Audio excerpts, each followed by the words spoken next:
नमस्ते सबैलाई। मेरो नाम कर्ण बोमरेल हो। म मेरो घरको कान्छो छोरो हुँ। मेरो एकजना दाइ र दुईजना बहिनी छन्। सानैदेखि मलाई भिडियो बनाउन एकदम मन पर्थ्यो। क्यामेरा अगाडि बसेर आफ्ना कुरा सेयर गर्न, नयाँ नयाँ कुरा ट्राई गर्न, क्रिएटिभ हुन, यी सबै कुराले मलाई सधैँ खुसी बनाउँछ। तर साँच्चै भन्नुपर्दा म मान्छेहरूको अगाडि बोल्न चाहिँ एकदमै असहज महसुस गर्छु। धेरैजनाको अगाडि बोल्नु पर्यो भने अलि डर पनि लाग्छ अनि कन्फिडेन्स पनि कम हुन्छ। तर मैले सोचेँ डराएर मात्रै केही हुँदैन, सुरु गर्नुपर्छ।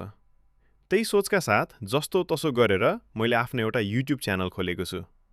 यो च्यानलमा म मेरो दैनिक जीवन, अनुभवहरू अनि साना साना रमा कुराहरू तपाईहरुसँग सेयर गर्नेछु।